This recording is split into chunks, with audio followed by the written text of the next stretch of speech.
black people didn't just walk through medieval Europe.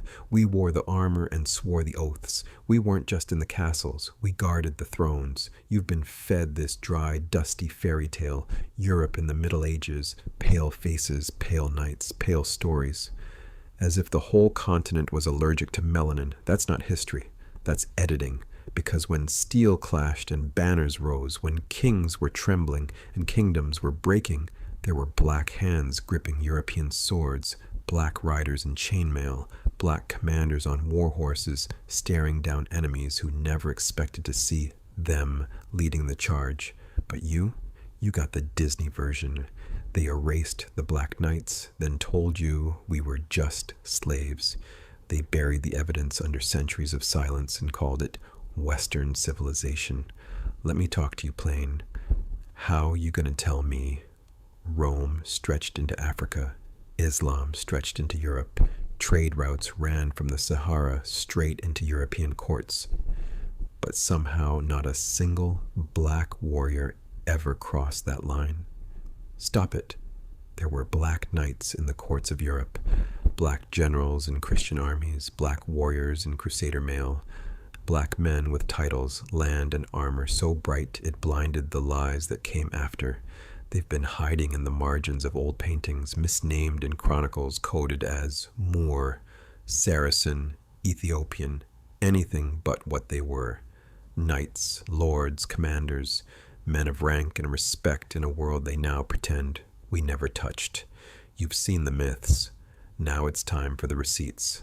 This is not about fantasy. This is not about representation. This is about restoration. Because once you realize there were black knights in medieval Europe, the whole script of "we had nothing to do with it" falls apart.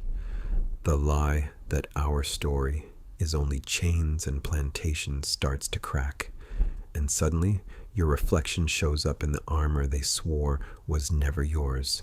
Stay right here. We're about to ride straight into the Middle Ages, kick open the castle gates, and drag our people's names back into the light. Part 2, we start naming them. Part 2. First, let's kill the lie. Yeah, I said it, not us. The lie. This fairy tale that medieval Europe was all pale faces and powdered wigs before powder even existed. That every knight in shining armor looked like he was born in a snowstorm. Nah, history been edited like a bad mixtape. They lowered the bass, turned down the melanin, and told you the track was authentic. Let's rewind it. Picture Europe in the Middle Ages, cold stone castles, damp halls, muddy roads, plagues creeping through the streets, kings wearing crowns but broke in the treasury, peasants praying for bread, priests selling forgiveness like a side hustle. Now, picture Africa in that same era. Sun hitting gold roofs in Mali, libraries in Timbuktu so deep you could drown in the knowledge. Scholars writing books while Europe could barely sign its own name. In Europe, they had castles. In Africa, we had cities. In Europe, they had lords. In Africa, we had emperors. In Europe, they had knights begging kings for land. In Africa, kings begged our traders for salt and gold. So when Europe went looking for muscle, for skill on horseback, for men who could swing steel with discipline, who did they look at? They looked south. They looked across the water. They looked at us. Let's talk Moors.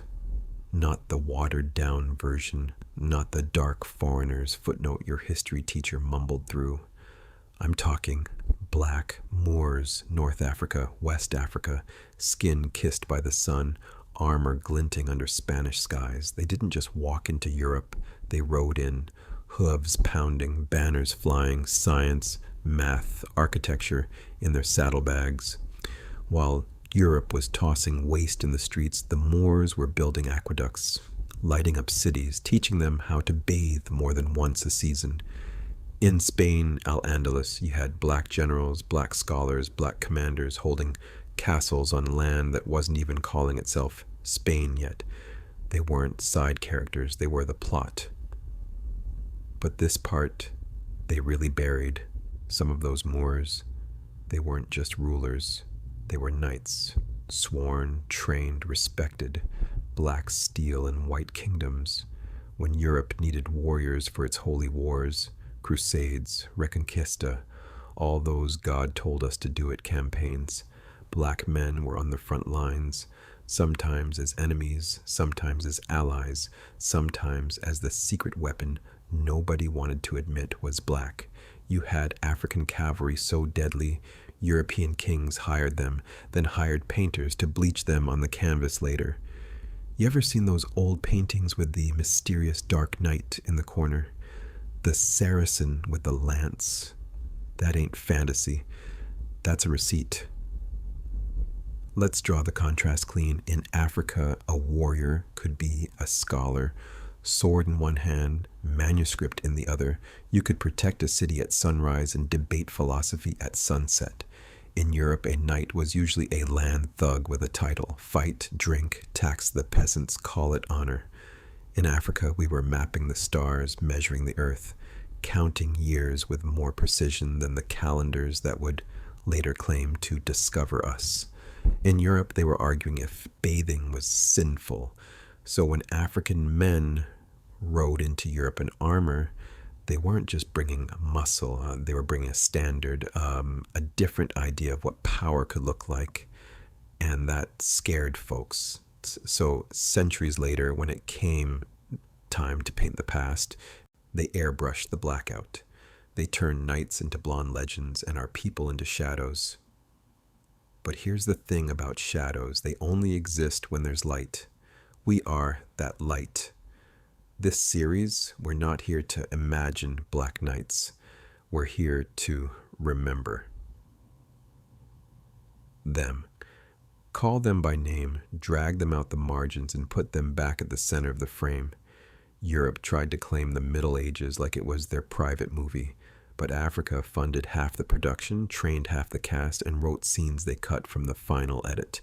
So part 2, we start naming them the Black Knight, at the heart of German legend, the African commander who rode through Spain, the dark-skinned saint they turned into a mystery, the Moorish captains who made Christian kings nervous and Muslim courts proud. One by one, we pull their files. One by one, we say their names, because the Middle Ages weren't just white winters. They were black thunder, and it's time you heard it roll. Turn the page. Next up, we put faces to the armor. Part 3. First, let's strip the shine off the fairy tale. When they say medieval Europe, your mind pulls up pale faces, pointy chins, stringy hair under iron helmets, accents straight out of some British drama. They trained you to see snow and forget the sun. But on those same battlefields, under those same banners, in those same stone castles, you've been shown 1,000 times without a single black face in frame. We were there, not as background, not as sidekicks, as knights, black, armored, respected, and feared. Faces to the armor. Let's talk about the Moor, Europe's favorite blur word, a word they used like smoke so you could never quite see the face behind it. Moor meant Muslim. Moor meant North African. Moor meant dark-skinned foreigner. Moor meant we don't want to say African out loud, but step closer, wipe the fog off the glass. Those Moors were Berbers, Arabs, and yes, Africans so dark the sun looked like family. Soldiers, generals, cavalry so clean and deadly they rewrote the rules of war. You've seen them without knowing. That black figure on a horse in the old paintings, that dark knight on a European coat of arms, that exotic warrior in the tapestry, face brown or straight up black, with a lance and a halo of European fear around him. That's not random. That's memory trying not to die. Europe's stone versus Africa's gold. While Europe was choking on mud and plague, Africa was running empires like well-oiled machines. They call it the Dark Ages. But tell me this, dark for who? In Mali, gold flowed so heavy, Mansa Musa crashed economies. In Songhai, scholars debated science and faith under lamplight. In Nubia and Ethiopia, kingdoms raised churches from stone and painted saints with brown faces that looked like uncles and aunties. Over there, Europe had castles that smelled like smoke and sewage, Kings who couldn't read, priests arguing about angels on pinheads while rats held family reunions in the pantry. Over here, Africa had libraries, universities, astronomers tracking stars, merchants moving silk, salt, and stories from the Sahara to the Nile. So when African warriors rode into Europe as mercenaries, allies, conquerors, or honored guests, they weren't stepping up, they were stepping down, from empires to kingdoms, from stone cities to wooden forts, from libraries to monasteries, hoarding 3 books and a rumor. The Black Knight wasn't a myth. You've met him in stories. They just never told you he was you. The Black Knight in European legends, mysterious, masked, unstoppable, sometimes noble, sometimes dangerous, always powerful. They turned him into a symbol, a shadow, a trope. But that shadow was cast by real men. African and Afro-descended knights who rode with Christian kings and Muslim sultans. Archers from Nubia, horsemen from the Maghreb, elite guards from African courts hired by European crowns because when war came, skill didn't care what color your skin was. But fear did. There were black knights in Spain when African-led armies crossed into Iberia and rewired European architecture, math, and medicine. There were black knights in Sicily and Italy, where African soldiers served under Norman and Arab rulers, their presence so real that European art started painting saints and soldiers with skin like polished mahogany. There were black knights moving through crusader armies, some as allies, some as enemies, but always as proof. Europe was never as white as Hollywood swore it was. French. When Europe looked up, picture this, a cold European dawn, fog sitting low like it's afraid to rise, steel clinking in the distance, a village huddled behind wooden walls, praying to a god they barely understand. Then they hear it. Hooves, dozens, maybe hundreds, rhythmic, confident. Not the clumsy stomp of local militia, but the smooth, deadly thunder of trained cavalry. Out of the mist, banners with foreign script, armor catching the weak sun, and at the front, a black man on a war horse wrapped in fine cloth and chainmail, eyes scanning the land like he's reading it. To that village, he was a nightmare. To his people, he was a professional. To history, he became a rumor. That's how we get erased. First, they fear you. Then they copy you. Then they pretend you were never there. Europe versus Africa. Who taught who? They'll tell you, Europe advanced Africa, brought civilization, brought order. But before Europe even figured out proper plumbing, African engineers were redirecting rivers, African doctors were doing surgery. African architects were designing mosques and palaces that still make tourists whisper today. When African knights rode into European lands, they brought more than swords. They brought tactics. They brought engineering. They brought knowledge of maps, stars, and supply lines. Europe learned from Africa, then turned around and wrote the textbooks like they were the teachers. That's the contrast they'll never put in the movie. Europe, muddy roads, half-educated kings, fear of the unknown. Africa, trade routes, written laws, armies that moved like choreography. So when you see a black knight in a painting or a dark face hidden in a medieval mural, understand that's not a glitch in the matrix. That's the truth bleeding through the lie. Why they hid the faces, you can't sell the myth of white genius if you admit black excellence stood beside it with a sharper sword and a better tailor. So they blurred us into Moors, they turned us into Saracens, they shifted our names, lightened our faces in new paintings, left out the descriptions when they translated the chronicles. Erase the African, keep the armor. Erase the rider, keep the legend. But the cracks are still there, in the coats of arms with black heads and black kings, in the stories of dark-skinned knights serving European courts, in the records of African envoys arriving with retinues. So regal European scribes ran out of adjectives. They tried to bury the evidence. But the past is a stubborn ancestor. It keeps knocking. You were told Europe was white. Knighthood was white. Chivalry was white. I'm here to tell you, the story was whitewashed. The iron wasn't. Next up, we stop talking in general and start calling names. You've met the armor. Now we go hunting for the men inside it. Part 4. First, let's deal with the lie, because Europe been walking around like it invented knight, like honor, steel, courage all came with blue eyes and a British accent. Nah, we telling it straight today. Picture this.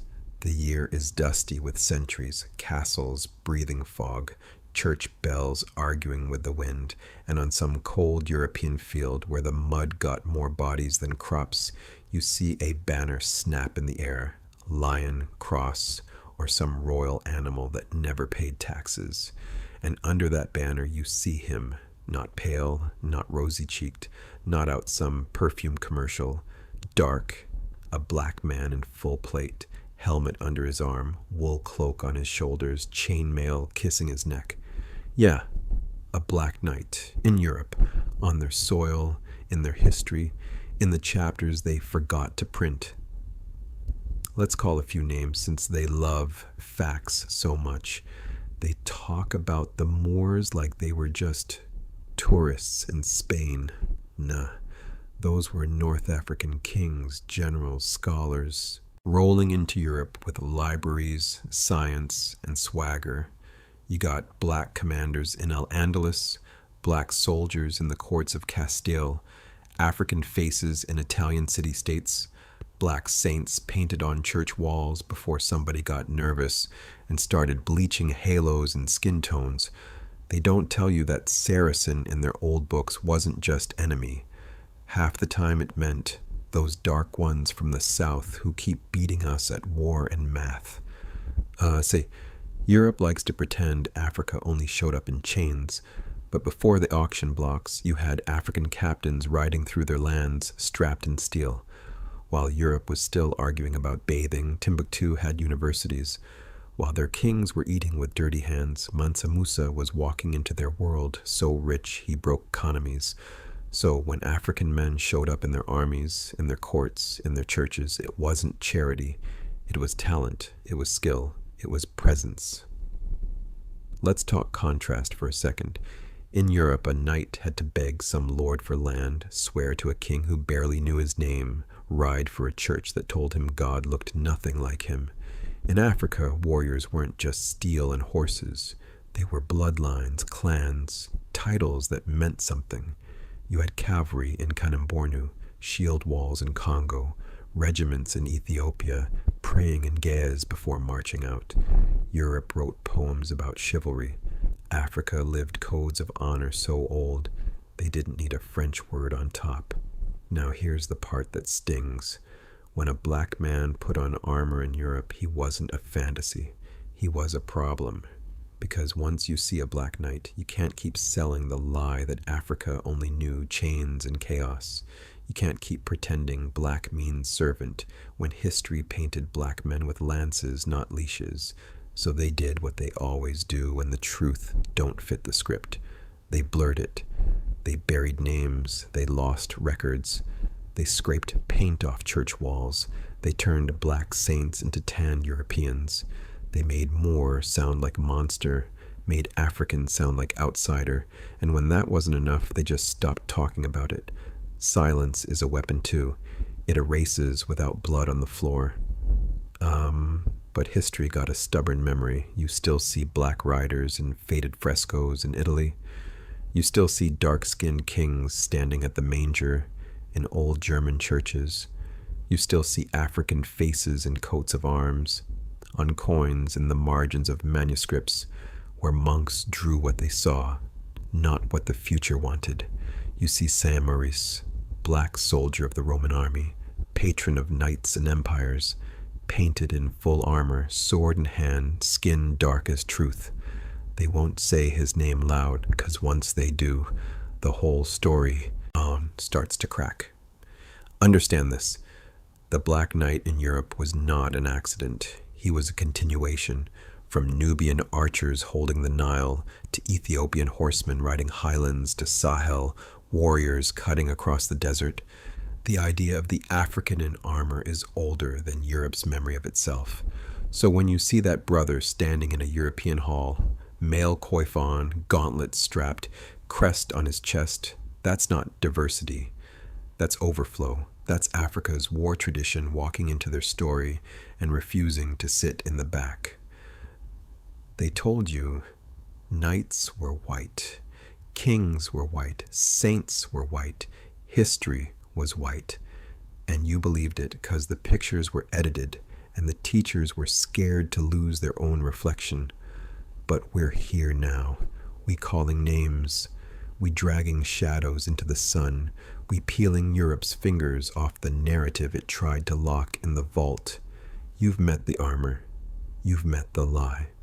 Next, we step closer. We look these men in the eyes. We tell their stories the way they should have been told, with spine, with context, with no apology. Because once you see black knights in Europe, you stop asking, did we belong there? And start asking, who tried to erase us? And why were they so afraid of us being seen? Part or 5. See, Europe been sold to you like a snow globe. All white, all cold, all pure, all civilized. Castles on hills, queens in pearls, knights in shining armor with skin like winter. That's the movie. That's the myth. That's the bedtime story they tucked the world into. But let's pan the camera back. While Europe was choking on plagues, mud, and church smoke, Africa was writing in gold and geometry. While they were stacking stones to build one lonely castle, we were laying out cities with avenues, water systems, libraries, and laws. While they were praying for the sun to come back after every long winter, we were charting the sun's dance across the sky, mapping stars, naming seasons, timing floods like a drummer who never misses the downbeat. They tell you Europe was the center. Nah, Europe was the rumor. Africa was the source. So when a black man rides through their fog in full armor, banner snapping, horse stomping, sun catching his skin through the visor slit, that ain't random. That ain't diversity. That's overflow. That's the Nile spilling into their rivers. That's Timbuktu walking into their dusty halls. That's Kush, Mali, Songhai, Al-Andalus whispering through chainmail. Understand the contrast. In Europe, a knight was a rare breed. Land, title, bloodline, permission. In Africa, warriors were institutions. We had cavalry before their language had I. Smooth word for it. We had iron when they were still arguing about the shape of the earth. So when you see a black knight in Europe, you're not looking at a guest. You're looking at a shareholder, an equal at the table who walked in with his own recipes, his own steel, his own god, and his own memory of empires they'd never even heard of. Europe was the stage. Africa was the training ground. Europe had castles. Africa had kingdoms. Europe had lords arguing over borders.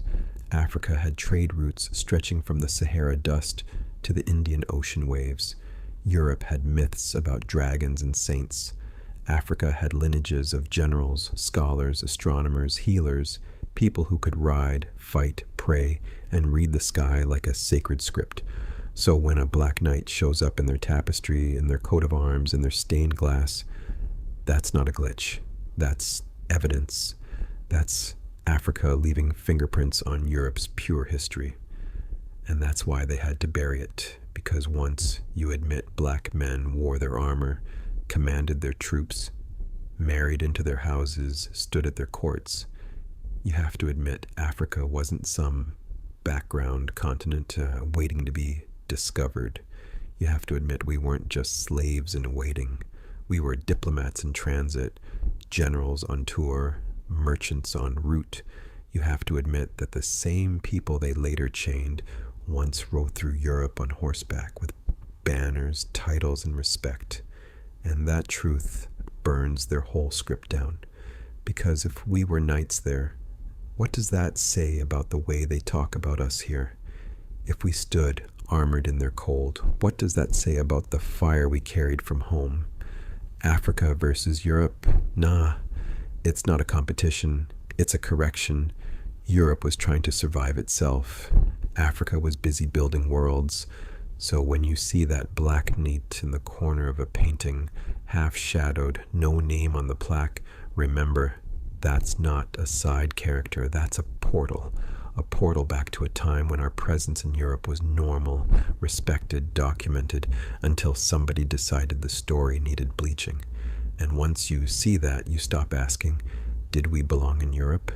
You start asking, how deep did Africa run through their veins before they pretended we were strangers? Part 6. Let's walk into that castle, not the Hollywood one, the real one. Cold stone, smell of iron, sweat, wet wool, old prayers stuck in the ceiling. Now picture the hall, banners hanging, candles fighting the dark, armor lined up like sleeping soldiers, and in that shine of steel you see him, a black knight, not a sidekick, not a whisper in the corner, not the exotic extra they toss in for diversity points. Nah, a lord of war. A man with land, rank, and a coat of arms that meant something when trumpets blew and horses stomped the earth like thunder. Europe wants you to picture itself as pale as its winters, but history remembers its summers too, and summer has our skin. They don't tell you about the Moorish riders who moved like shadows through Spanish hills, or the black mercenaries who sold their sword to kings who didn't care what color you were as long as you bled for their flag. They don't tell you about the dark faces in chainmail, standing guard at stone gates, speaking 3 tongues, switching from Arabic to Latin to the local dialect like it was nothing. Meanwhile, Africa was a different script altogether. While Europe was muddy boots, frozen fields, and plagues they couldn't spell yet, Africa was libraries in Timbuktu, gold dust on fingertips, mathematics carved into stone, cities lit by trade routes that fed the world. They had castles, we had kingdoms, they had knights sworn to lords, we had warriors sworn to ancestors, they swung swords for survival, we carried spears with stories etched into the wood. But don't get it twisted, our people walked both worlds. Some rode out of Africa with the desert wind at their backs, crossed the sea, and stepped onto European soil like another land, another throne. Let's see who really knows the art of war. So you got black knights kneeling at altars in stone chapels, praying in Latin with African hearts, fighting for coats of arms while carrying the memory of sons Europe had never seen. You got black captains commanding pale soldiers, calling out orders in a language that didn't even exist when Kush was rising, when Axum was trading, when Ghana's gold made caravans crawl like ants across the Sahara. Contrast that. Europe. Cold rain, wooden shoes, smoke in one-room huts, priests warning of hellfire they couldn't describe without stealing imagery from places they'd never been. Africa. Courtyards with shade trees, scholars debating under the sun, astronomers reading the sky like scripture, queens wrapped in fabric so loud they made the drum jealous. Yet somehow, when a black man shows up in their paintings, on their coins, in their stained glass, they call him mysterious. Mysterious? No. Recognized. Recognized as the warrior you call when the enemy doesn't flinch. Recognized as the rider who doesn't fall when the battlefield turns to mud and screams. Recognized as the man whose ancestors mapped stars while yours were still arguing about whether washing was witchcraft. So when you see those black knights in European art standing tall in armor that gleams like moonlight on obsidian, understand that's not an accident, that's not a cameo, that's a fingerprint. Africa's fingerprint pressed deep into Europe's story before the editors came through with white ink and nervous hands trying to erase what stone, paint, and memory refused to forget. They'll tell you it was rare. But rare doesn't get carved into cathedrals. Rare doesn't get minted into coins. Rare doesn't show up over and over and over until the only way to hide it is to pretend you can't see. So now the question ain't, were we there? The question is, how loud was our presence before they turned the volume down? How many Black Knights rode into battle with lion hearts and African blood, while Europe tried to claim them as foreign curiosities instead of sons of a continent that fed their faith, their science, their philosophy, their very idea of what a noble man could be? Because once you see that armored silhouette, that dark face under a steel helm, you realize Europe wasn't just guarded by Europe. Sometimes the last line of defense between their walls and the grave was a black man on a warhorse, breathing cold air, eyes burning with the memory of hotter suns. And that's the part they don't like to picture. When Europe was on the edge, Africa held the line. Part 7. They'll show you their castles, their crowns, their cold stone cathedrals pointing at heaven like they own the sky. They'll talk about chivalry, honor, noble bloodlines, like the only courage worth remembering was written in Latin on parchment behind monastery walls. But step outside those stained glass stories and listen closer to the clash of iron, the scream of war horses, the prayers muttered through broken teeth. 'Cause when the banners tore, when the trumpets cracked, when the snow turned red and the ground shook, Europe didn't just call on pale saints and pale swords. They called on men who carried desert heat in their veins, who knew how to ride through dust storms and dynasties, who could read the wind like scripture. Black Knights, real ones, not Disney, not sidekicks, not background, men who rode in under foreign flags but carried Africa in their posture, in their patience, in the way they held a spear like a second language. Europe was stone, cold, rigid, afraid of the dark. Africa was fire, moving, alive, at home in the night. Europe built walls to keep the world out. Africa built roads that tied worlds together. Europe crowned kings, then begged the church to bless their fear. Africa crowned empires that traded gold, salt, science, and stars, then sent sons to ride beyond the horizon. So picture that field. On one side, a trembling kingdom praying its borders would not break. On the other, a black rider sitting tall in the saddle, cloak snapping like a warning, skin dark as the soil every empire returns to. His presence alone was a contradiction they couldn't explain. How can the man you fear be the man who saves your city? How can the face you mock be the face that stands between your children and the grave? They called him Moor, Saracen, Ethiopian, anything but what he truly was. A son of a continent they tried to shrink to chains and cartoons, but whose shadow still falls over their proudest chapters. Understand this. While Europe was stumbling through plagues and power struggles, Africa was sending men who knew geometry of battle, who'd studied the rhythm of war from Timbuktu to the Mediterranean. While Europe whispered legends of dragons, Africa was producing living fire. Black steel, black strategy, black resolve, riding straight into the storm with no promise of a song afterward. And when the dust settled, the scribes dipped their quills and started erasing, turned black generals into mysterious strangers, turned black knights into shadows in the margins, turned African blood into anonymous ink on nameless pages. But history got memory like a drumbeat. You can bury the story, but you can't silence the echo, because somewhere beneath those European ruins, under broken towers and crumbled walls, the ground still remembers the weight of a black warhorse, the thunder of hooves, the command in a voice that crossed seas and centuries. Europe wrote itself as the hero. Africa was cast as the distant backdrop. But if you pull the camera back, widen the frame, and let the truth step into the light, you'll see it clear. Their survival more than once had our fingerprints on it, our sons in their armor, our courage in their chronicles, even when they scratched our faces out the frame. So no, Africa was not a footnote to their story.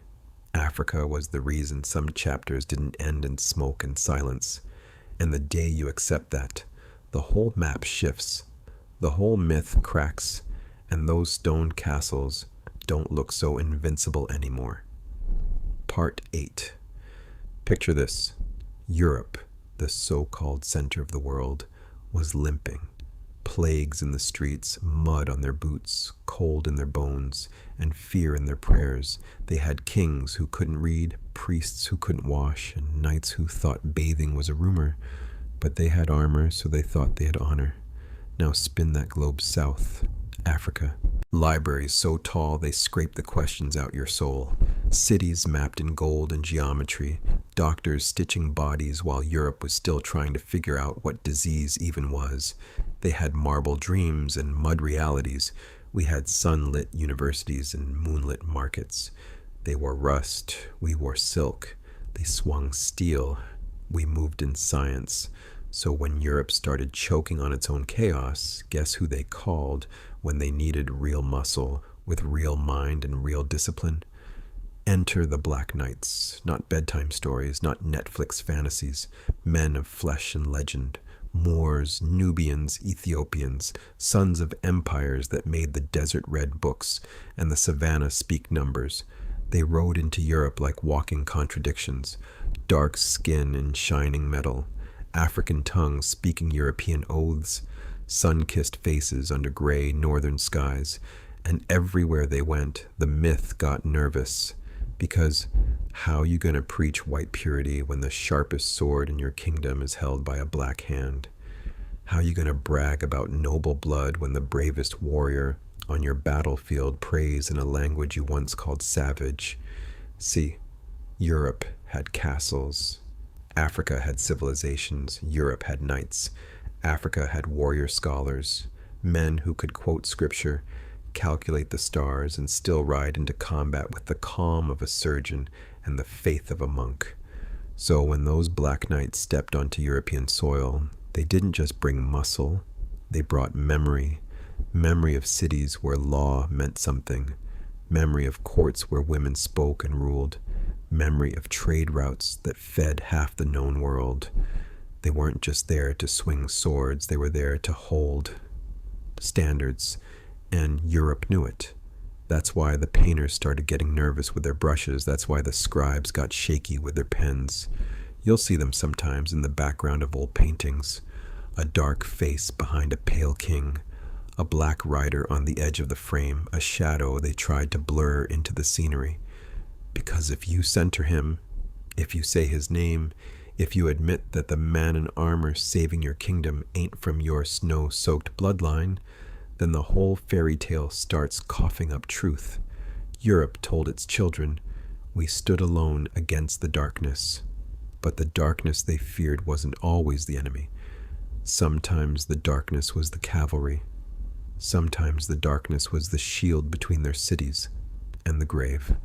Understand the contrast. They were surviving. We were advancing. They were patching wounds. We were building worlds.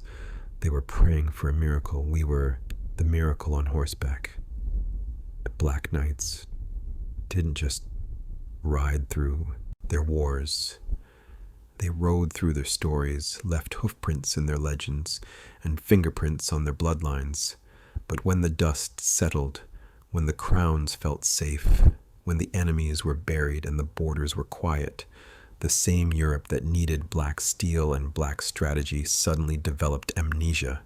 Names vanished, faces got lightened, coats of arms got refined, and the Black Knight, the one who held the line, who guarded their kings, who bled for their banners, got pushed from the throne room to the footnote, from the portrait to the rumor, from history to maybe. But the past ain't a contract they can just edit. It's a crime scene with evidence they keep tripping over. Old chronicles mentioning Saracen knights, family crests with Moorish heads, songs about dark riders who never lost a charge. They tried to bury it, but some truths refuse to rot. So when you hear medieval Europe, don't just Picture pale faces in chainmail posing under cloudy skies. Remember the contrast. Remember the desert suns and northern snow. Remember the African riders guarding foreign thrones. Remember the black knights whose very existence turns Europe's favorite myth into a half-finished sentence. Because once you let them back into the frame, once you say out loud that some of the strongest European heroes were stamped with African melanin, those stone castles start looking less like monuments and more like borrowed stages where Africa once walked on, did the heavy lifting, and walked off without the credit, and we're here now to collect. Part 9.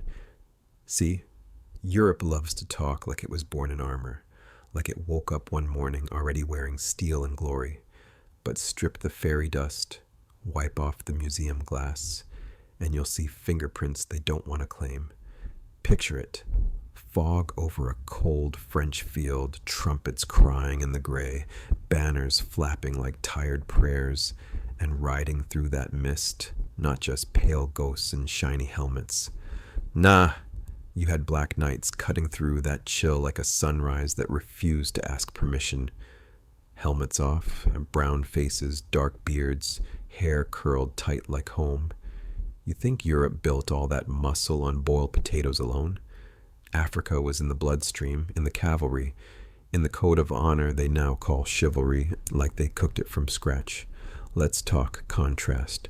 Europe was castles of stone, moats of mud, kings clutching land like scared children clutching blankets.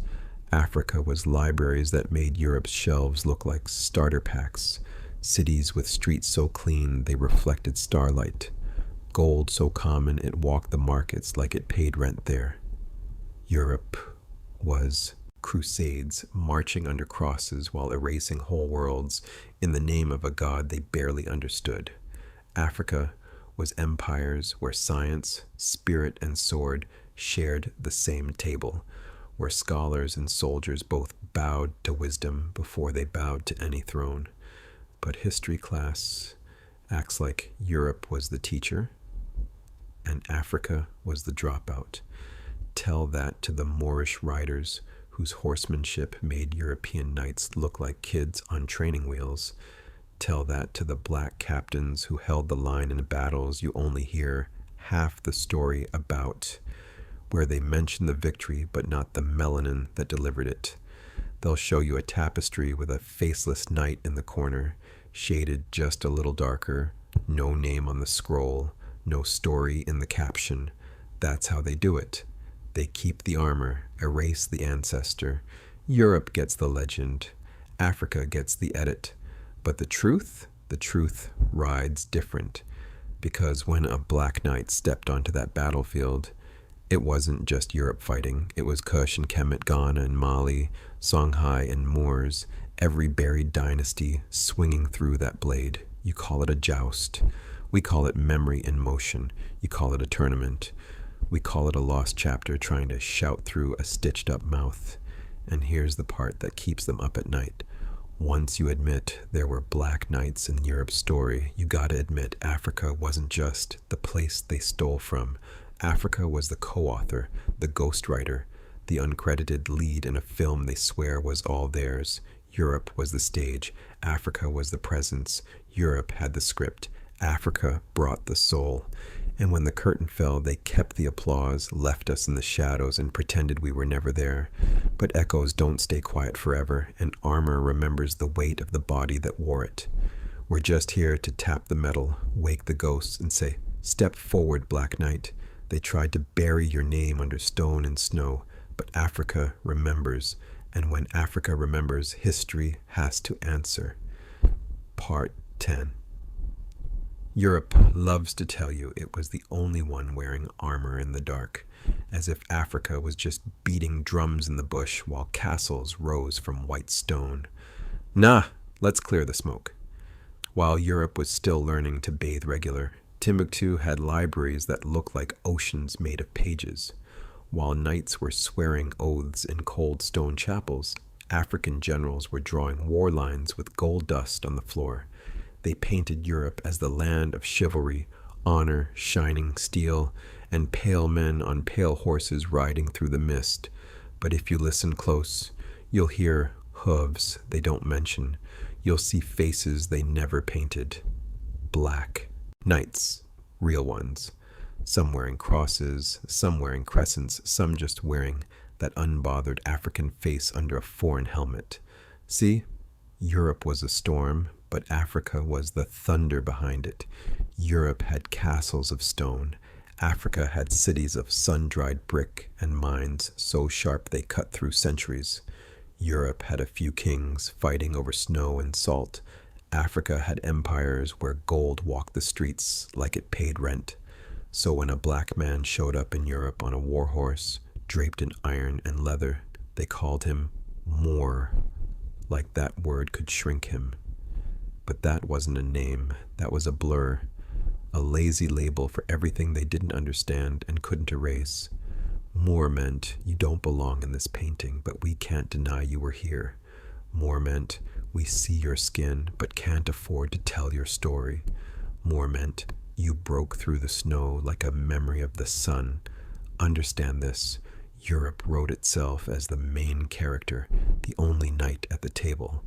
But you can't guard borders from Spain to Sicily, from the Crusades to courtrooms, without black steel standing in the shadows. They'll show you a white knight fighting a dragon, but they won't show you the black knight guarding a gate, commanding a regiment, marrying into noble blood, or walking through a market where every eye knew he was both feared and needed. Because if they show you that, they gotta admit something heavy, that Africa didn't just visit Europe. Africa helped build the stage Europe now performs on, that the same continent they call dark lit up their science, their medicine, their maps, and yes, their armies. Picture it. Snow on the ground, breath like smoke in the air, steel ringing in a foreign tongue. Then out of the white blur, a black knight rides through, cloak snapping like a flag, eyes calm, face carved from a different sun. To Europe, he was an exception. To Africa, he was a son on assignment. They'll say, maybe there were a few. We say, count again. Check the coats of arms with faces shaded just a little darker. Check the church murals where a black soldier stands at the edge of the frame. Check the family trees that suddenly go quiet when you hit a certain century. That silence, that's where the Black Knight stands, because Europe was busy painting itself as pure snow and silver, while Africa was the iron in the blood of its history. So when we call them forth now, it's not fantasy, it's collection. We're not begging Europe to recognize anything. We're just reminding the world, armor never made a man noble. Bloodline never made a man brave. But if you see a black man on foreign soil holding the line, commanding respect in a land that fears his shadow, understand, that's Africa moving through history like a quiet storm, and the storm has receipts. Part 11. Europe loves to paint itself as the center of the story. Snow on the rooftops, crosses in the air, knights in shining armor with hair the color of wheat and eyes like frozen rivers. That's the picture they sold. Posters, movies, textbooks, same tired casting call, medieval Europe, all white, all the time. But history been side-eyeing that lie, because if you listen close, past the church bells and the clank of steel, you'll hear another rhythm moving under their cobblestone myths. See? While Europe was choking on plagues and praying the sky would forgive it, Africa was mapping stars, building cities that glowed at night, stacking libraries like fortresses of thought, trading gold like it was pocket change, and wisdom like it was air. They had castles, we had kingdoms, they had knights, we had warriors who didn't need a last name to be remembered. They swung swords for a king. We carried nations in our spine. So when a black knight shows up in their dusty scrolls, they call him exotic, like he wandered in by accident, like he didn't come from a land where royalty was normal and courage was standard issue. Nah. Understand the contrast. Europe was trying to survive the night. Africa was arguing philosophy at dawn. Europe was stacking stone walls out of fear. Africa was stacking stone wonders out of vision, so when a black man rides into their story, armor catching that pale sun, crest on his chest, banner in his fist, he's not a guest. He's a reminder that before their castles, we had empires. Before their bloodline titles, we had bloodlines that stretched across deserts, rivers, and memory. They called him a knight. Cool, but understand, that was Europe's language, trying to name something older than their calendar. Because a black knight in Europe ain't just a soldier. He's a glitch in their script, a crack in their mirror, proof that the world was never as small as their stories made it. Picture it. A hall of pale faces, tapestries of saints and battles, candles flickering like nervous eyes. And then he walks in, skin like the soil their ships would later steal, presence like a drumbeat they couldn't quite place. Some stare, some whisper, some clutch their faith a little tighter, but all of them feel it, the balance shift. Because that's not just a man in armor. That's Timbuktu stepping into their chapel. That's Kush riding through their courtyard. That's Mali sitting at their table, calm, unbothered, like pass the bread. We've seen better feasts. He's standing in a world that swore he didn't exist, and yet there he is, commanding troops, holding rank, signing treaties, burying enemies who never thought his kind would stand above them. Europe writes him as a footnote. Africa recognizes him as a symptom of what happens when the continent that fed the world starts spilling over its borders. So when you hear of a black knight in medieval Europe, don't shrink him down to a trivia fact or a fun little secret of history. See him for what he is, Africa, armored up, walking through the fog of Europe's confusion, uninvited but undeniable. The land of droughts and diamonds, drums and dynasties, standing in a foreign court like you can rewrite the paintings, you can bleach the legends, but you can't edit me out the past. I'm already there. That's the contrast. They had winter. We had wisdom. They had myths. We had memory. And every black knight they tried to hide is just another receipt falling out the pocket of a lying world. Part 12. Europe had castles, Africa had kingdoms, they had stone walls, we had living cities carved into the earth, palaces that breathed with the sun, libraries where the dust was wiser than half their kings. They had coats of arms stitched on borrowed glory.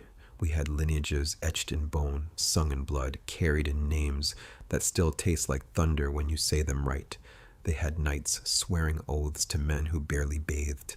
We had warriors sworn to principles older than their calendar, disciplined under stars they hadn't even charted yet. They had Europe, cold, feudal, muddy roads and plagues in the water, crowns sitting on trembling heads, terrified of the dark. We had Africa, empires that bent rivers into trade routes, gold that glowed so bright it rewrote their maps, armies that moved like a single drumbeat across the Sahel dust.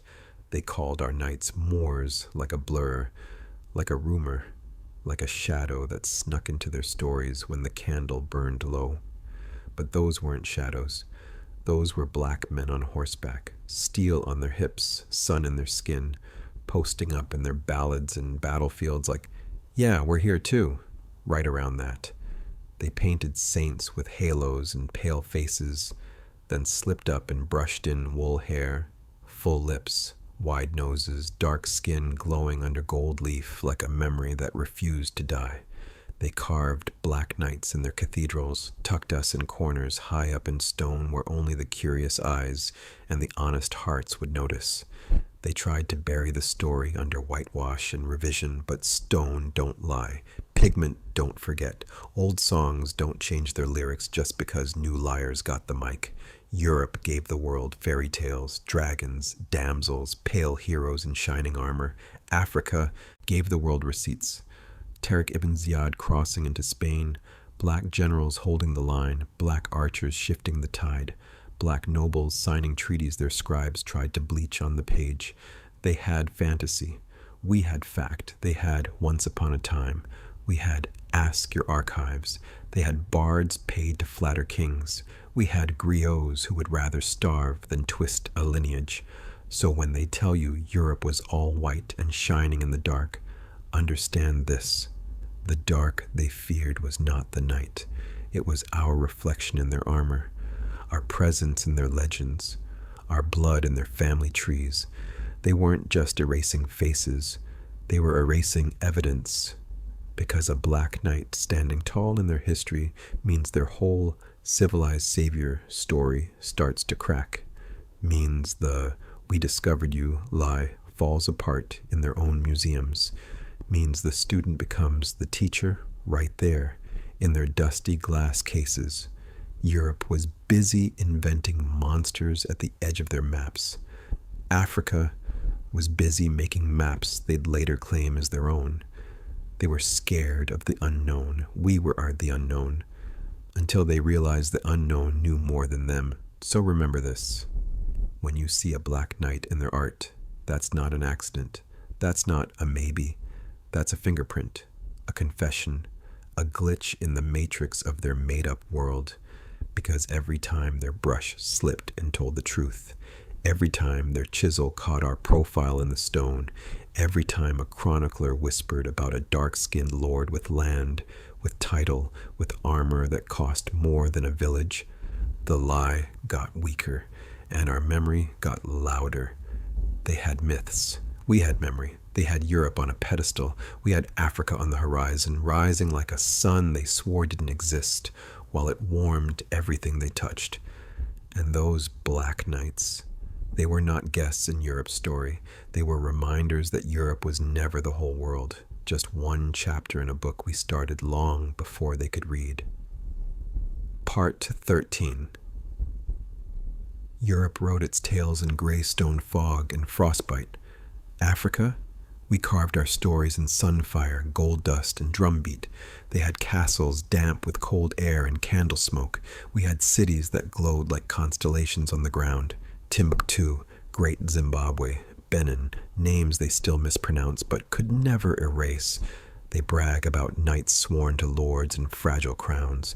We moved with warriors sworn to principle, to people, to ancestors watching from behind the stars.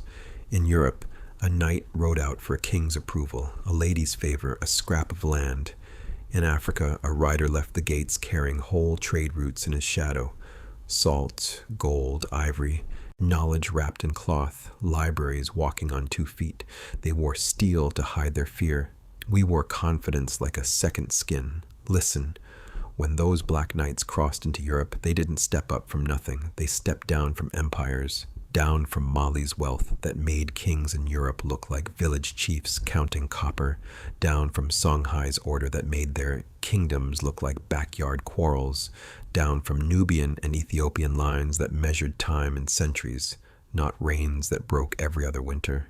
So when they rode through Europe, armor gleaming, skin dark as polished onyx, they were not exotic, they were export, premium stock, Africa's finest on foreign soil. Europe had stories about dragons and demons beyond their pale borders. Then Africa walked in the flesh, and the myths started speaking back. They called them Moors, Saracens, foreigners, anything but what they were, proof that the world was bigger than their maps. And blackness was not a footnote. It was the ink. In their songs, the Black Knight was a threat, a rival, sometimes a secret ally. Notice something? Even in their own legends, they knew, you can't tell a story about courage and leave Africa out. Europe had winters that froze the blood. Africa had suns that forged the blood into iron. Europe feared the dark. Africa understood it. We knew night was not emptiness. It was a canvas where ancestors paint. So when a black knight rode through their mist, he carried our midnight on his skin, our sunrise in his stride. Their bards sang of him in whispers, half legend, half warning. There are men from the south who ride like they've already seen how this ends, because he had. His people had watched kingdoms rise and fall like tides long before Europe even named its Middle Ages. Understand this. Europe was busy surviving plagues. Africa was busy negotiating with the universe. They measured fields. We measured horizons. They counted coins. We counted generations. They knelt to crowns. We bowed to something older, the drum, the land, the covenant between the living and the buried. So when you hear Black Knight of medieval Europe, don't picture some stray traveler, lucky to be there. Picture Africa stretching its legs, testing foreign ground, letting the world know, we are not outside your history. We are the part you tried to write in pencil, hoping it would fade, but pencil rubs off. Melanin does not. And every time a Black Knight's name slips through the cracks of their archives, it's another reminder. Europe was a room. Africa was the sky. And a sky doesn't ask permission to be reflected in someone else's window.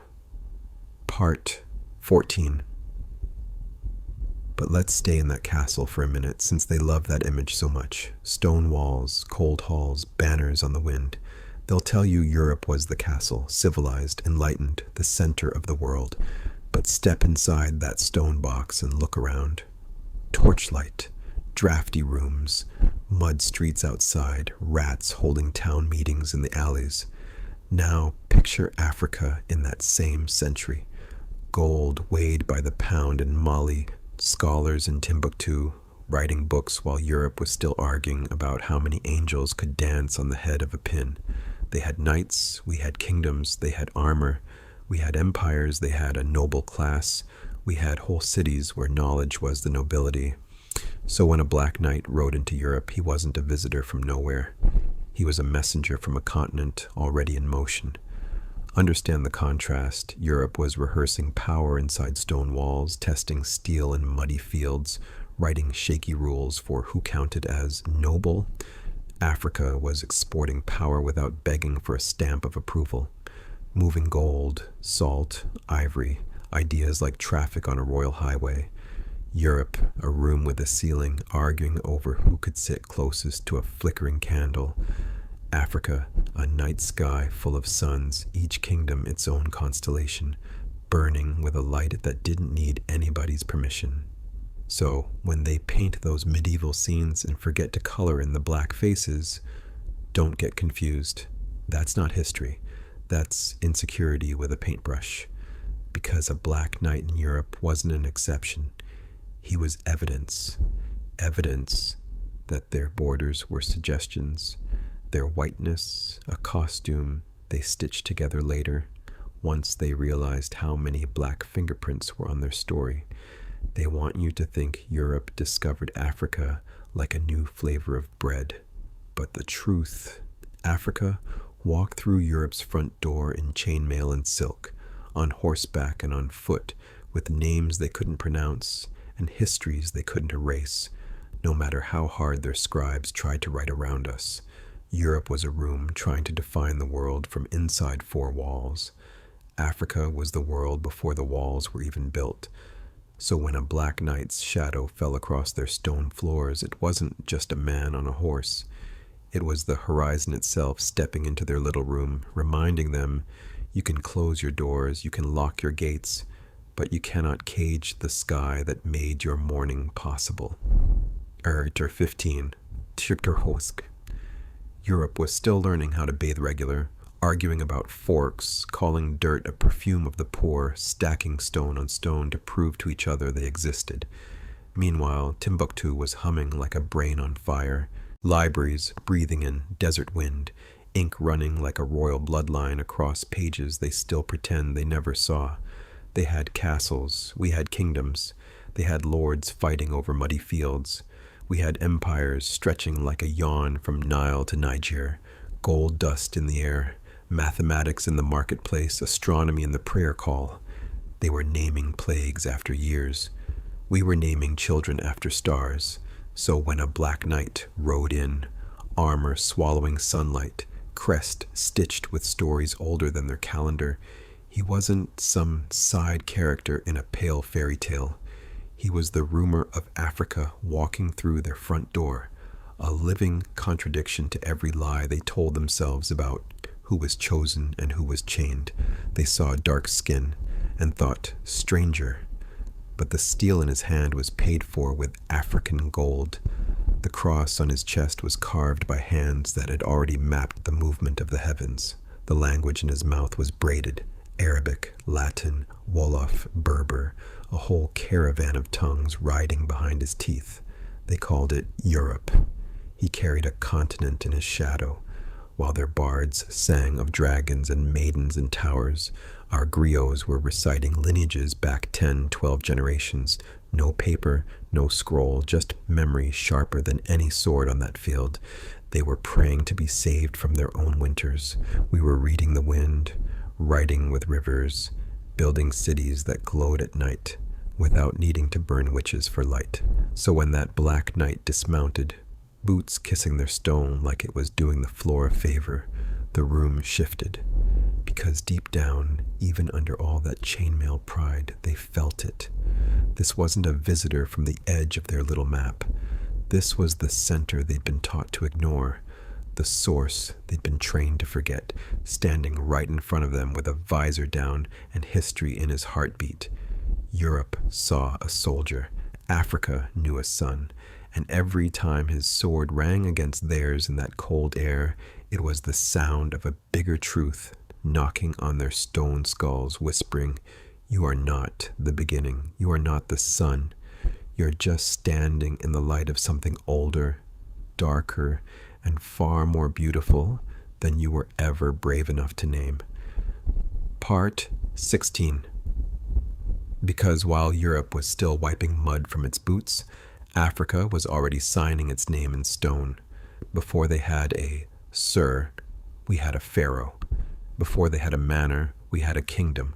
Before their first church bell rang, our drums had already mapped the heartbeat of the world. They call it the Dark Ages. But let's be honest, the only thing dark was the lie. 'Cause while their castles were damp and leaning on superstition, Timbuktu was out here, reading the universe in ink. Libraries so thick with wisdom, the dust alone could have taught a class. While their peasants froze under gray skies and bad Latin, we were charting stars in Mali, measuring shadows in Kemet, carving medicine into papyrus, turning geometry into pyramids that still make their architects feel like toddlers with toy blocks. They paint Europe as the center of the story: knights in shining armor, queens in silk, cathedrals kissing heaven. But step back, zoom out, and the picture changes. Their golden age was somebody else's afterthought. Their renaissance was Africa's memory rebooted. Those black knights riding through their fog were not accidents. They were echoes, living receipts of a world order they tried to bury but couldn't fully erase. They called them Moors, Saracens, strangers, foreigners, anything but what they were. Extensions of empires they'd been taught to fear. Proof that the people they painted as shadows could walk into their sunlight and outshine the whole scene. Picture it. A black knight on a white horse cutting through European mist. Armor catching the weak sun, skin catching their weak faith. Every tilt of his lance said, "I come from a place where the ground itself remembers more than your libraries." Every time he rode past their peasants, they saw something their priests didn't have scripture for. A man darker than their nightmares, moving with more grace than their angels. 'Cause back home, honor wasn't a storybook. It was law. It was rhythm. It was the way you carried your name and your people into every room, every war, every whisper. In Europe, a knight was a man trying to climb out of the mud. In Africa, a warrior was a man standing on a throne of ancestors backed by centuries of science, spirit, and statecraft. They had feudal lords. We had lineages. They had oaths sworn in cold chapels. We had bloodlines blessed under constellations we could actually name. So when those black knights crossed that water, they didn't come empty. They carried desert heat in their veins, Nile logic in their minds, Saharan patience in their stride, and a memory of home so heavy it bent the horizon. Europe saw a helmet. Africa saw a sun. Europe saw an intruder. Africa saw an ambassador. Europe saw a threat. Africa saw a mirror held up to a world that had forgotten who taught who. Because the truth is this: you can build a castle and still be lost. You can raise a cross and still be blind. You can write the history books and still be lying. But you cannot erase what stands in front of you on horseback, dark as fertile soil, eyes sharp as a crescent moon, moving like prophecy in borrowed armor. That's what rattled them, not just the color, the contrast, their winter versus our sun, their superstition versus our science, their fragile story versus our unbroken line. And every time a black knight took the field, the land itself felt the tension. Europe trying to pretend it was the first word, while Africa's echo rode through its front yard, reminding everyone there was a whole sentence before this chapter ever began.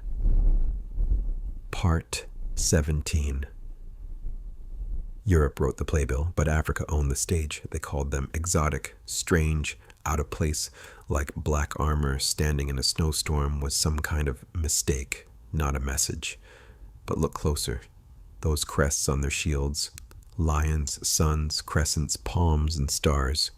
That's not decoration, that's memory, wearing metal. Europe claimed pure blood, but its battlefields told another story.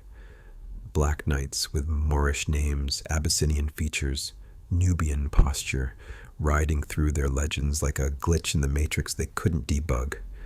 They had to tuck us into the margins. A Saracen here, a Moor there, a dark stranger in the corner of a tapestry, painted just dark enough to be suspicious, but not black enough to be undeniable. Because undeniable breaks the spell. See, Europe needed the illusion. White armor, white virtue, white Christ, white king, white past, white future. But history kept leaking in the scrolls, in the court records, in the coats of arms, in the saint stories where Ethiopian meant more than just a poetic flourish. They said, knighthood is ours. But the code of honor? We were doing that when they were still learning how to aim a fork. They said, chivalry is European, but respect for the weak, protection of the traveler, hospitality to the stranger, that's old African law, desert law, river law, village law. Before chainmail, we had chain of command. Before their crusades, we had caravans stretching from Timbuktu to Cairo to the courts they bragged about in hushed Latin. And when black steel entered their stories, they panicked. So they turned black knights into metaphors, the dark one, the other, the test, the enemy who becomes ally, anything but what he actually was, proof. Proof that Europe's borders were never closed, that their whiteness was never pure, that their history was never isolated.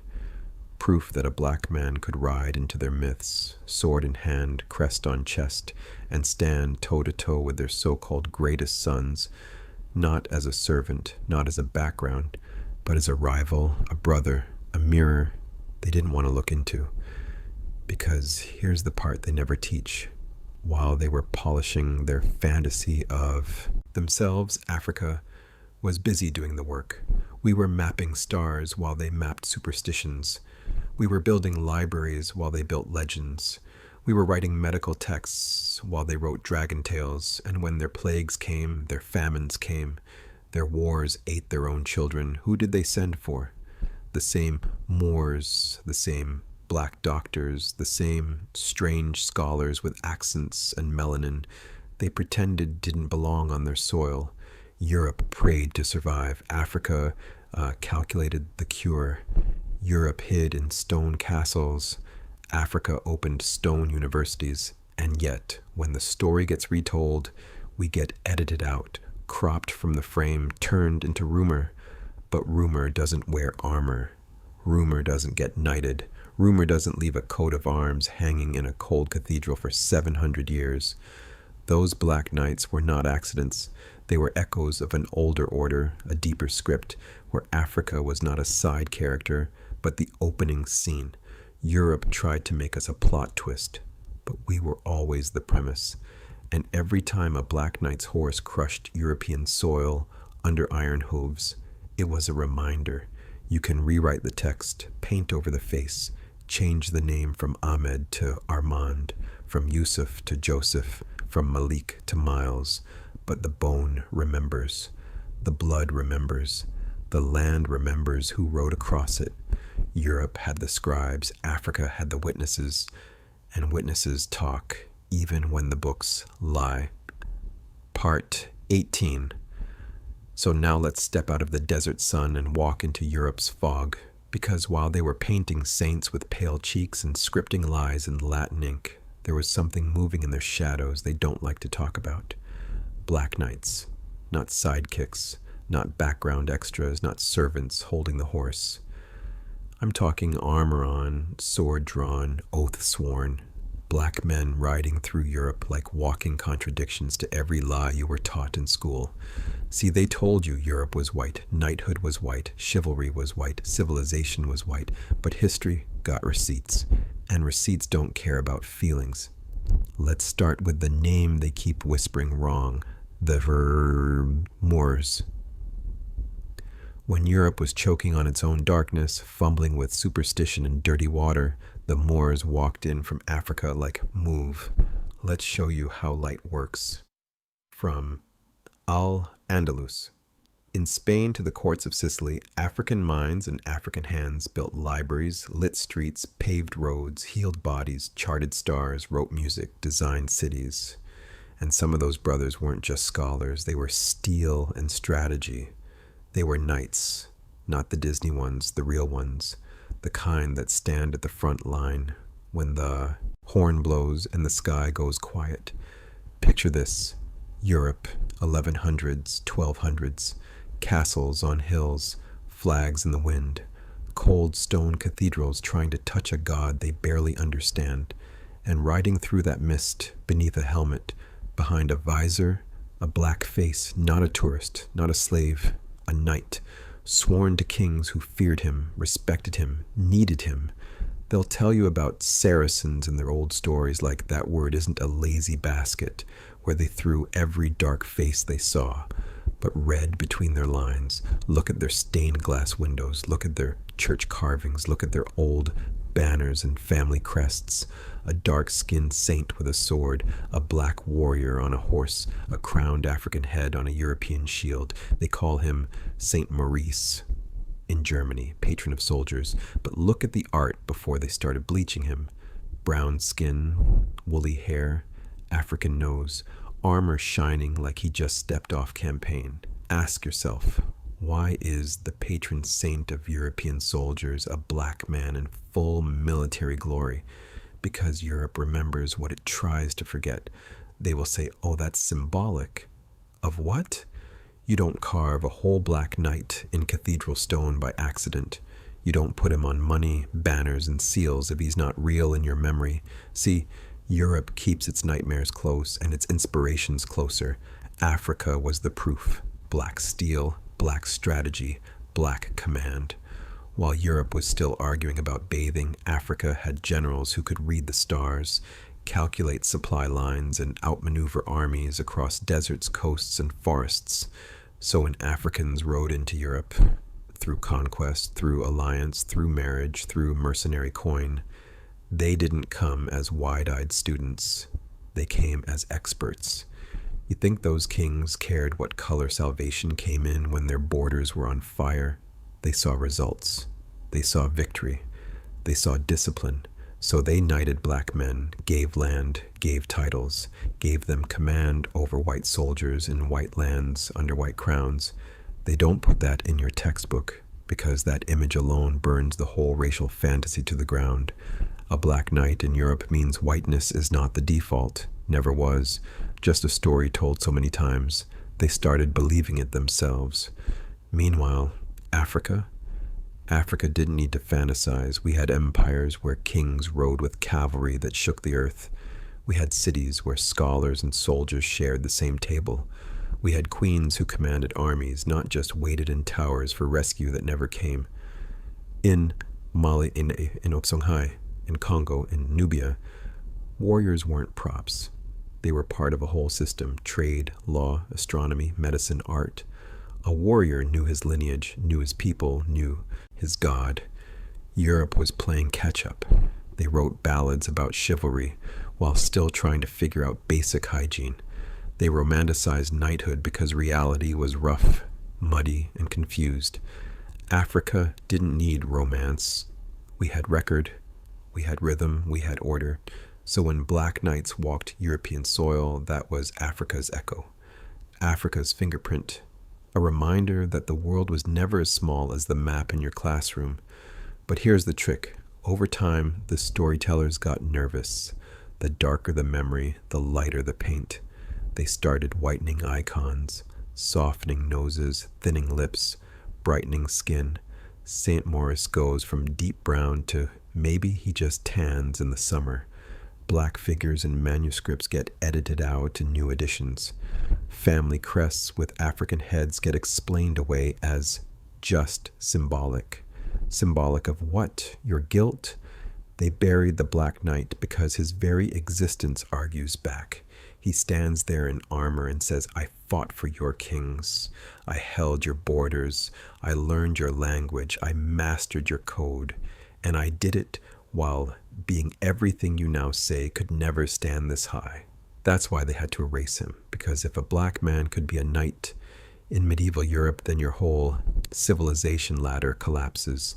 No more Africa behind, Europe ahead. No more, we brought progress to you. Instead, the truth. We've been everywhere. We've done everything. We are not guests in history. We are co-authors. Africa was the original kingdom, and Europe was the late student trying to copy homework while pretending they wrote it first. So remember this. When they show you a medieval movie and the only black face is a slave, a thief, or a joke, understand that's not history. That's damage control. The real story: black knights rode through their past like cracks in a porcelain mask, letting the light in. And Africa watched. Africa remembered. Africa still has the witnesses, and witnesses talk. Next time you see a sword on a screen, a crest on a shield, a saint in armor on a church wall, ask yourself, who's missing from this picture? And why were they erased so carefully? Because once you see the Black Knight, you can unsee him. And once you can unsee him, their whole illusion starts to tremble. And trembling illusions, that's where African core lives, right at the fault line where the lie starts to crack. Part 19. See, when they told you the story of the medieval Europe, they turned the lights down low on purpose. Spotlight on the castles, on the pale-faced princes, on the chainmail shining like frozen moonlight. But they never told you some of those knights took off their helmets, and the mirror whispered back, black, not metaphor, not, spiritually black, not, maybe he was tan if the sun hit right. No, black like Nile soil after the flood.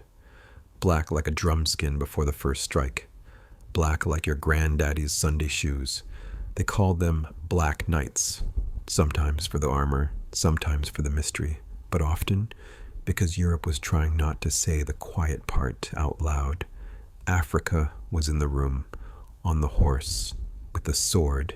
You've been fed Europe as the center of the world, like Africa was just some dusty background waiting to be discovered. But history got receipts. You just ain't been shown the bill. Let's talk contrast. In Europe, they were bragging about chivalry, while peasants froze outside the castle walls. In Africa, empires were weighing gold dust like it was table salt, building libraries that made stone remember your name. In Europe, knights swore oaths to kings who barely bathed, fighting over muddy borders, over land that could barely feed them. In Africa, scholars in Timbuktu were debating the stars, mapping the unseen, writing books Europe would later discover and pretend they birthed themselves. In Europe, they painted saints with halos and scrubbed the melanin off their faces. In Africa, the divine walked in full color, bronze and obsidian wrapped in cloth that caught the sun and made it bow. But somehow when Hollywood rolls the reel, medieval Europe looks like a snowstorm. Everybody pale, every night the same face with a different wig. They edited you out the frame, then told you black folks came later. Nah, we were there when the drawbridge dropped. Moors riding through Spain like a new dawn on horseback. Architecture so smooth stone started singing in Arabic. Black generals at the edge of Christendom commanding armies that made Europe rethink its own courage. They don't like to talk about that, because if you see yourself as knight, as strategist, as ruler, the whole "you're just descendants of slaves" script starts to sound like the trash it always was. Understand this. When Europe was clawing its way out the Dark Ages, Africa was already in full color. Kingdoms with tax systems, trade routes stretching like veins across the continent, cities lit by gold and intellect. Europe had castles. Africa had civilizations. Europe had knights. Africa had nations that trained warriors, diplomats, architects of reality. So when a black man showed up in armor on European soil, he wasn't an accident. He was a rumor of the motherland, walking proof that the world was bigger than the story Europe told about itself. And that's why they bury this part. Because the image of a black knight cuts through the cartoon they drew of you. You're not just background rhythm, you're the main drum line. Picture it, a European battlefield. Fog hanging low like a secret. Trumpets calling men to a war they only half understand. And through that mist, a rider appears, armor dark as midnight, crest catching the first light of dawn. He lifts the visor, and the crowd's idea of European history cracks down the middle. Brown eyes, black skin, calm like a man who's seen bigger empires than this. That's the moment they don't want in the textbooks. That's the frame they cut from the film because it asked too many questions. If black folks were knights here, where else were we? If we held swords, did we also hold pens? If we rode through Europe, what were we riding from? Or riding toward? See, Europe sells you this myth that civilization flowed one way, from them to us, from white marble to brown earth, from enlightenment to darkness. But the truth? The current ran both ways. Africa wasn't Europe's student.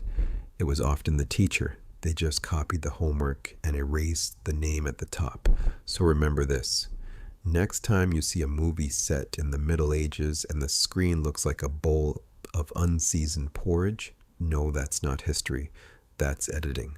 Know that somewhere in a chapter they never assigned you, a black knight tightened his gauntlets, adjusted his grip, and rode into a Europe that pretended not to know his mother's name. And trembling illusions? That's still where African core lives, right there at the fault line where the lie starts to crack and the Black Knight rides out the smoke, not as a side character, but as living proof that the story was never theirs alone. We're here to drag those shadows into daylight, to put melanin back in the Middle Ages, to say it plain. Europe wasn't the only one wearing armor. Africa wasn't standing outside history's door. We were inside the castle, on the battlefield, in the bloodline, long before they tried to shrink us down to chains and cotton. Now that you've seen the knight, let's talk about the kingdoms that forged him. Part 20. So here we are.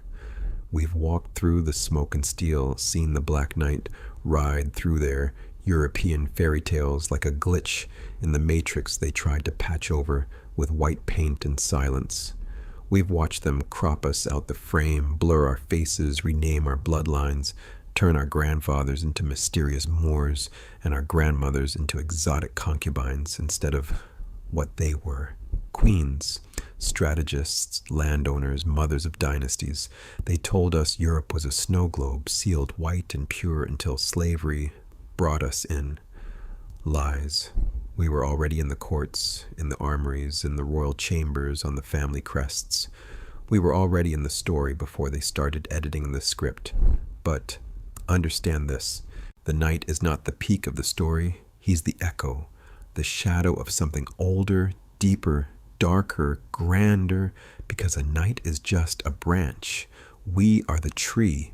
Every black knight riding under a foreign banner was still carrying the memory of older sons, Kushite ironworkers shaping blades while Europe was still whispering to itself in the dark, Nubian archers dropping arrows with such precision that enemies signed peace treaties out of respect. Ghana, Mali, Songhai, stacking gold so high, kings in the north started sweating in their sleep. Great Zimbabwe, raising stone cities without mortar, like the earth itself rose up to say, I know who my children are. So when you see that dark face under a steel helmet, that isn't a side character. That's a messenger, a postcard from older empires, a walking rumor of the greatness they tried to bury. They'll call him Saracen. They'll call him Moor.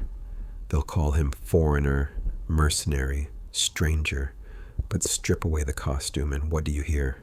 The drum, the desert wind, the Nile at flood, the griot's voice, the mother tongue still humming under the armor. Because the kingdoms that forged him weren't just places on a map. They were worlds. Worlds where blackness wasn't a problem to be solved, but a standard to be met. In those worlds, a black child didn't have to squint to see themselves as royal, didn't have to dig through footnotes to find a reflection, didn't have to argue their own humanity on camera, on trial, on repeat. In those worlds, black was not a costume. It was the blueprint. But here's the twist. Those worlds aren't gone. They're layered under the present like old cities under new pavement. Every time you walk, you're stepping on buried capitals, erased languages, silenced libraries, and unmarked graves of genius.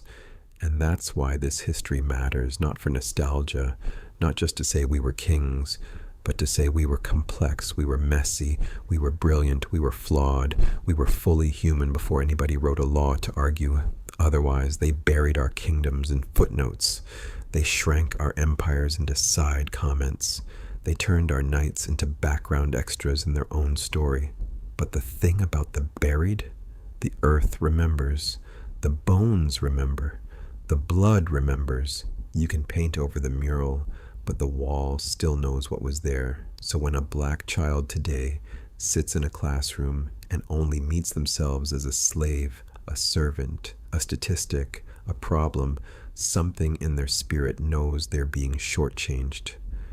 Because the soul recognizes royalty, even when the textbooks don't. That's why we go back, not to live in the past, but to reload the present, to fix the lens, to stop walking into the future with a story that starts at our suffering and skips our sovereignty. Understand, when you know you come from empires, you move different. When you know your people rode as knights, ruled as nobles, debated as philosophers, built as engineers, you stop begging for a seat at the table and start asking a better question. Who told you it was your table? Because the deeper truth, they're living in our aftershock. The world still cashes checks. Our ancestors wrote in blood, sweat, and brilliance. From the iron in the soil to the roots on the map, from the numbers in their banks to the stories in their museums, our fingerprints are everywhere. And still, they tried to make our history start with chains, with ships, with auctions, as if we were born in someone else's nightmare instead of our own sunrise. So this is where we flip it. When you see that black knight now, don't just say, wow, we were there too. Say, we were there before. We were there beneath. We were there beyond. We were the iron and the sword. We were the gold in the treasury. We were the strategy in the war room. We were the rhythm in the march. We were the story they couldn't fully erase, no matter how many pages they tore out. And if they couldn't erase us from the past, they damn sure can't erase us from the future. So let this sit in your chest. You are not a footnote. You are not a subplot. You are not the diversity character added in the remake. You are the continuation of a line that wore crowns and helmets, ink and armor, robes and chainmail. You are the descendant of people who prayed in temples, studied in universities older than their nations, traded across oceans, and stood in courts where your skin meant authority, not threat. Remember that the next time the world tries to hand you a tiny, starved version of yourself, remember that the next time they act like black genius is some rare meteor instead of a daily sunrise.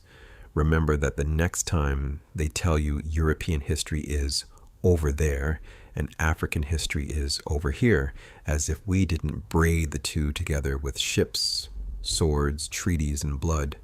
You are not standing outside history's door. You are the door. You are the hallway. You are the castle and the battlefield.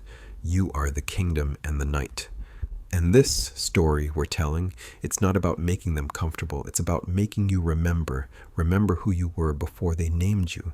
Remember who you were before they chained you. Remember who you were before they buried you in lies. Because once you remember, you move different. You speak different. You dream different. You raise your children different. You build different. And that is what they fear. Not our anger, not our pain, our memory. So, as we close this chapter, hold this tight.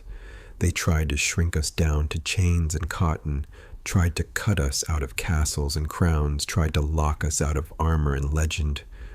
But we were always inside the castle, on the battlefield in the bloodline, inside the castle, on the battlefield in the bloodline, inside the castle, on the battlefield in the bloodline.